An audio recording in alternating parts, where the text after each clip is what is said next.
Hi, my name's Terry Frisbee, and this is my final project. I decided on marinating my T-bone steak in soy sauce, Worcestershire sauce, onion powder, black pepper, sea salt, bay leaves, and lots of garlic. So I mixed everything together and I put my steaks in this bag so they could marinate. I'm going to be grilling my steak, and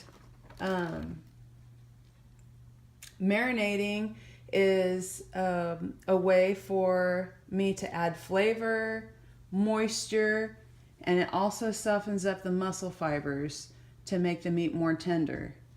I also, for my meal, decided to bake potatoes in my crock pot, which has an oven setting. So this is going to simulate oven cooking.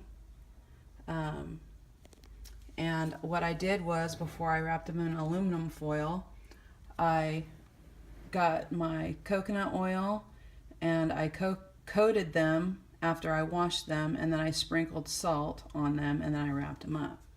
So for this I just used coconut oil,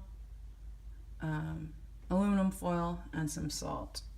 And they're all ready to get cooked up in my Ninja. And then over here we have broccoli florets. I've already cleaned them and cut them up, and I'm going to be steaming them in my handy little steamer right there. So I've prepped my food, and I'm going to be baking my potatoes over the course of 4 hours. I'm going to be steaming my broccoli shortly thereafter, and my meat is going to sit here and marinate and get all yummy and flavorful and tender for the next few hours. And then I will come back and I will talk more about the cooking methods and scientific reactions when we make this food. And then I'll make my sauce at the end. Okay, so for the potatoes, I cooked them in my crock pot, which also has a oven setting. And this is for air convection. The potatoes are cooked surrounded by hot air by the radiation from heat from the walls of the crock pot. The heat is transferred by the movement of air molecules. The energetic molecules move from one point to another and collide with slower particles. When molecules absorb energy, they move faster and heat up. For my vegetable, I decided to use broccoli and steam it. This is convection and condensation, movement of fluids. It takes a large amount of energy to turn liquid into gas. The water then releases a large amount of energy when it cooks the food.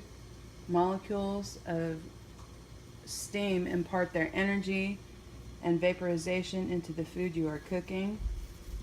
The steam will allow your vegetables to retain much of the vitamins and minerals and will give it a soft texture.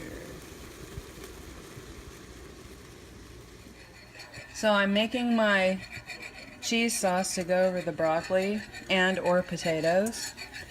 And what I did was I melted 2 tablespoons of butter, and now I'm adding 2 tablespoons of flour because the starch thickens it. We're going to make that into a roux. And once that gets nice and dissolved, we're going to add the milk.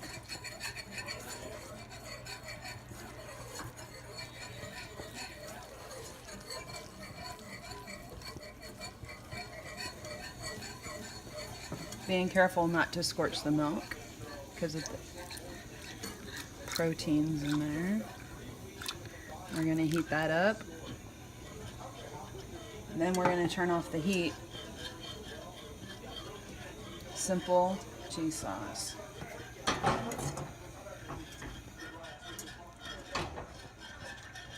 We're gonna cook this for about 4 to 5 minutes so it has time to thicken. The starch will make it thicken up so you don't have soupy sauce.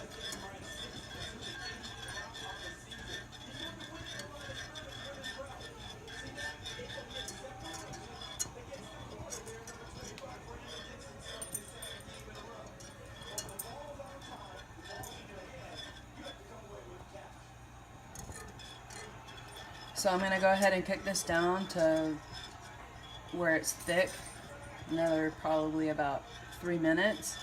And then I'm going to add the cheese, stir that in, and then we'll have our cheese sauce. Now we are going to add the cheese to the roux milk mixture. And the heat is going to melt down the cheese. I notice I've turned the heat off the stove.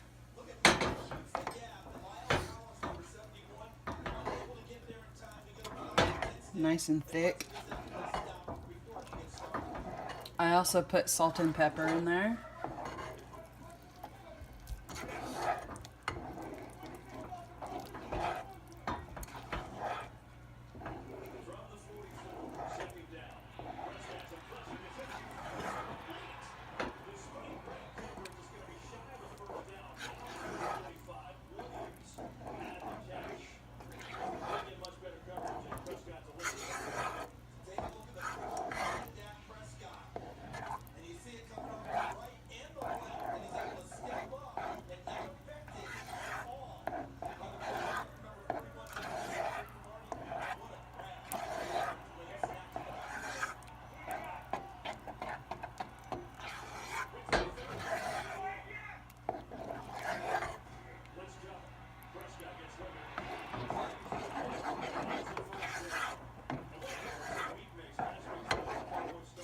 Okay, so I marinated my steaks for about 10 hours and I'm going to be grilling them. Grilling is a infrared radiation. The heat source is below the food, and through the air, convection contributes to the heat and helps to cook it. So right now we're going to take these beauties. Another thing I wanted to say is you need to make sure that when you cook anything that they're uniform in size and thickness so that they cook at the same rate. So right now we're gonna put these on the grill.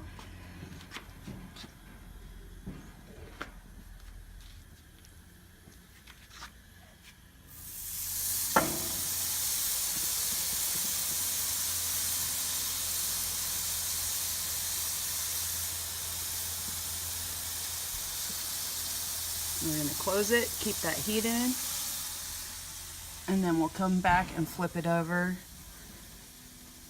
in a minute. I'm going to flip these steaks and talk about the Maillard reaction. Maillard reaction is a flavor largely determined by the breakdown of proteins and fats. When you grill meat, it develops a crust and becomes more flavorful. The surface of the meat dries out and gets hot enough to trigger the Maillard reaction.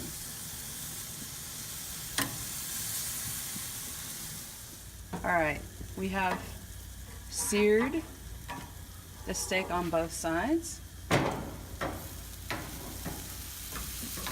and have triggered the Maillard reaction. Although we love the Maillard reaction, we do not want our steaks to be burned. So I'm moving it to the top rack because the outside gets done faster than the inside.